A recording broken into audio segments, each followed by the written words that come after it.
So tell us what you've been saying to people, because it's been really hot, isn't it? Yes, well, I spoke about CyberKnife because it's a real new technology with a robotic arm with a linear accelerator to do the treatment of the lung tumor. They don't do only the lung tumor, we do the treatment of brain tumor or spine tumor. The difference between conventional radiotherapy and the CyberKnife is the accuracy of the beam delivery. We are less than 1 millimeter, so we can surround the spinal cord, for example. We can avoid the organ at risk, for example. So this is the real difference between the conventional radiotherapy and the CyberKnife. Another way to see this problem is when you have a lung tumor, the tumor is moving during the breathing.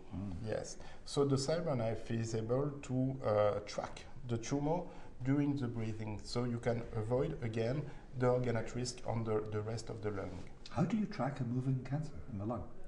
Well, it's quite difficult, but first we have to record the way to breathe of the patient, and when we have recorded the way to breathe, we can do an algorithm of the movement of the tumor during the breathing, and we program the robot with this algorithm so it can follow the tumor like this. That's really remarkable.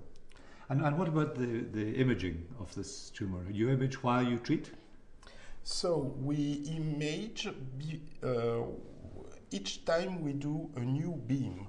So we do nearly 150 beam on average, and we do a new imaging for each beam or each 2 beam. So we can be sure that the treatment, the beam delivery is very accurate. And how long does that take? Well, it's quite long. First, the positioning of the patient can be done in, let's say, 3 minutes, 3 to 10 minutes. And then when we start the treatment, as the robot have to check for each beam where is the tumor, it can take more than 1 hour for the treatment. And then how many treatments do you give? For a day, we deliver nearly 8 treatments a day. And per patient, how many treatments will I get with my lung cancer? 8 treatments, but for a treatment for lung cancer, we do 3 fractions. Okay. So, for example, Monday, Thursday, and Wednesday. Okay. So you finish your treatment very quickly. One week. So rapid return. And it's very efficient. And yes. So where is it fitting into the multidisciplinary management of lung cancer? Well, most of the patients are referred by the surgeon, thoracic surgeon, radiation oncologist, medical oncologist, or radiologist. Then we do a clinical case discussion about this patient, and if the idea is to do surgery for T1 or T2 and 0, for example, and if the idea is to do surgery, but for a medical problem that you can't operate the patient, so the CyberKnife is the good object to do. And in N2 disease? T1N2 for or T1N1? So we treat for T1 and 0, T2 and 0, and we have a research protocol for T1, T2, N2. That means stage 3 lung cancer. We have a research protocol to do a boost with the CyberKnife after the conventional radiotherapy. Okay.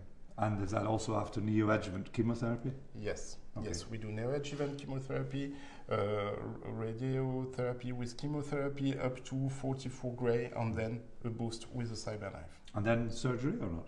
No surgery. Not surgery. Okay. And what's the next step? What's the next set of expectations with this tool? So with this tool we treat lung, we treat spine and brain lesion. We have a research protocol for liver, for head and neck tumor, pancreatic tumor, bladder tumor, and of course prostate tumor. So it looks like being a very useful tool for the future. Yes. And is it possible to combine with chemotherapy or radiosensitizers or DNA repair blockers or? Well, in fact, as you see, we do most of the treatment in 1 to 5 fraction. Most of them are 3 fraction treatment.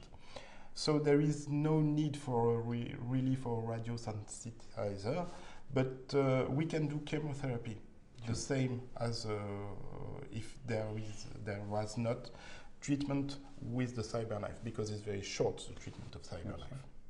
Thank you very much indeed. It's really interesting. Thank you.